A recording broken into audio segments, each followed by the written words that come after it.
The only thing more dangerous than giant death robots are mergers and business acquisitions.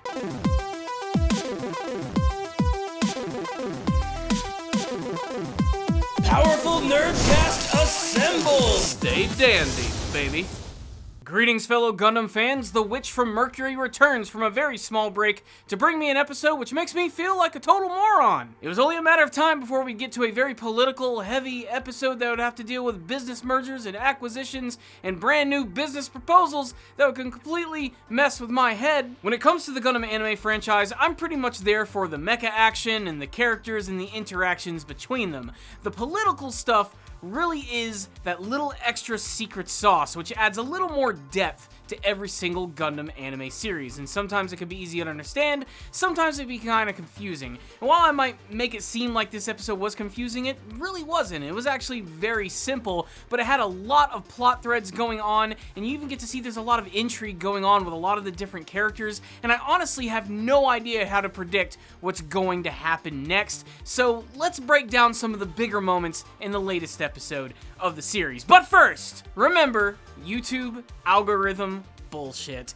It's a big part of these videos. It means if you like my content, make sure to hit the like button. And if you're loving it, make sure to subscribe so you can see a lot more like this. Now, it's time to party. An incubation party. Yeah, that's pretty much what the bulk of this entire episode is all about. Basically dealing with the fallout of the first 6 episodes of the series, with Suletta becoming the holder, Alon going completely insane and learning that he's not the real Alon at all, and of course this big ridiculous plot to reveal that Shinsei Technologies has been developing a Gundam. And I have to say, the way that Pale Technologies pulls it off in this episode, it's pretty damn shrewd. What's the best way to catch a chicken-stealing fox? Well, to dress up like a fox yourself. That was what Pale Technologies was up to in the latest episode of the series, in order to reveal that Suletta has been piloting a Gundam since the beginning of the series. And they do it through the use of this big, giant, fancy party known as an incubation party, where all these different people from the Bennett group come together and they make these business proposals and they try to show off all their brand new tech and potentially start a brand new business, because they gotta make that sweet cash. Suletta learns from Mio in this episode that all of the people in the Bennett group are going to be attending this party, and she figures this is the perfect excuse to meet up with Alon again. Of course, not knowing who he truly is and what happened to the Alon that she knows, she figures it's the perfect opportunity to try and rendezvous with him and maybe to clear up some of the things that happened after their battle and the fact that he never showed up for their proposed date. However, this entire episode ends up being sort of like the perfect platform for all these various factions and groups to make their power plays, and some of them are honestly kind of shocking. I will say that there is a little bit of levity in this episode, which I did appreciate because it gets pretty damn heavy by the end of the episode, especially with the fact that we get to see Mio and Suletta wearing these dresses. It's really weird that Mio just happened to have like this random dress just perfectly made for her, but there it is, and she looks stupid adorable in it. Suletta also manages to bring some of her other friends along here, and this is also where things start to get a little weird and strange, and we're going to try and break down some of these big key events. First and foremost, I really love that we got to have another interaction between both Miorine and Suletta's mother, who also happens to be attending this place. I mean, she is the lead of the Shinsei Corporation after all, but this is where things start to get really intriguing and crazy because I can't read this woman.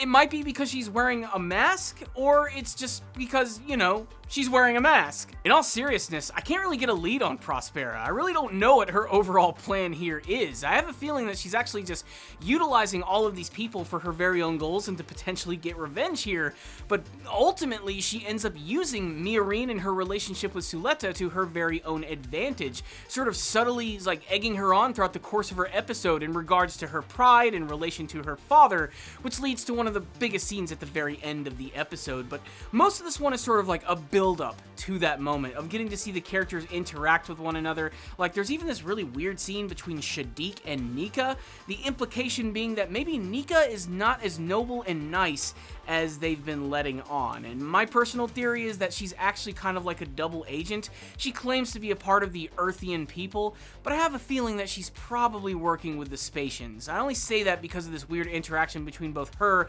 and Shadiq, maybe even implying that he's working along directly with her. All I know is I didn't really see that coming. It's just something that was kind of unexpected. Not to mention getting to see the brand new Elan, which is actually the original one, interacting with Suletta. And I have to say, while this guy is just a total douche nozzle, he's a pretty good actor and does a really great job. Of course, Suletta's not the sharpest knife in the drawer, but still, it is nice to actually see her have a little bit of a nice moment with him, despite the fact that it's not really the Elan that she knows. However, I talked all about that so I could talk about the biggest part of the episode at the very end, where both Suletta and Elan are picked up by the Pale Technologies group, and they're going to give like this big speech to all of these people in the Benneret group, and essentially it looks like it's going to be something that's actually nice for the characters, and a way to sort of prop up Suletta again to give her a little bit more of, well, confidence in her abilities, especially going forward at the Ostacazia School of Technology. But really, it all ends up being just like a big crucifixion for her. Under the guise of a rip-roaring speech, suddenly they decide to blindside Suletta, with Elan asking some questions about what happened in their battle, with the fact that they had this like weird sort of pseudo-new type sort of connection between the two characters when they were battling, and that's because Pale Technologies actually realizes and reveals to everyone at this party that yes, the ferret is indeed a Gundam, and the reason that they were doing this is so they were trying to figure out if Ariel truly was a Gundam itself, and we get to learn that it's only these Gundams or the Gundam technology which have the ability to communicate in this manner. So essentially they use the ferret as a sacrificial pawn in order to draw out attention to Ariel and revealing that it is a Gundam, and they basically say, look, we admit what we did was wrong, but hey, we're gonna make right by it. We're gonna destroy our Gundam, but by the laws of everything that happened here, that means that the Ariel has to be destroyed too. Basically, it was a giant convoluted plan in order to get rid of these Gundams, maybe even gaining a little bit of, confidence from Delling as well. But it's very obvious that there's a lot of other people in this group, in particular the Jeddark House, which is still trying to take control of this organization, and it leads to maybe the best scene of the entire episode. Immensely frustrated, Mio decides to take the stage and defend Suletta at this moment, and decides to make a massive declaration. She's actually going to acquire Pale Technologies and Shinsei, merge them together to form a brand new company which goes by the name of Gund-Arm Incorporated. This is a great moment for her character as it finally gets to play to her strengths as well as developing her. Like I said, there was a conversation between her and Prospera earlier in the episode where she talks about her pride involving her father, and now she finally gets to display all of that by basically throwing all of her knowledge about what it means to be a good businesswoman right in his face. She tries to get backing for this brand new business venture, but no one's biting until she finally decides to go to her father and basically straight up just say, look, just give me your investment and everybody's gonna jump on board. And surprisingly, Delling actually decides to go along with this plan. Everybody starts buying in, and before you know it, Gundam technology is officially off the frickin' ground. For Delling, this is a win-win situation. It's gonna make him look like a great father, and two, if everything goes wrong, he can go back to his holier-than-thou attitude by just saying that Gundams suck ass. There's even one small scene with Shadiq's father who sort of implies that Delling has been waiting for the return of Gundam technology, as if he's been wanting to bring it back into the fold. However, now he has a perfect shield in order to utilize it, that shield being his daughter, which I think is honestly kind of awesome.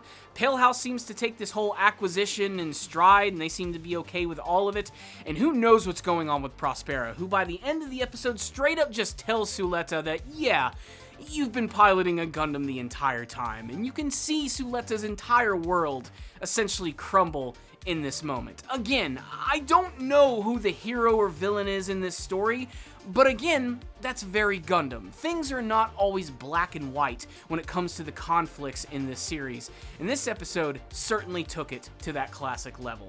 So, wow. What an exhausting episode. An episode which was also just not subtle at all. I thought the whole incubation party thing was actually kind of funny, especially at the end when, you know, Mio comes up there throwing off her shoes and ripping off her clothes and saying, hey, we're gonna start this brand new company, and everybody starts buying in.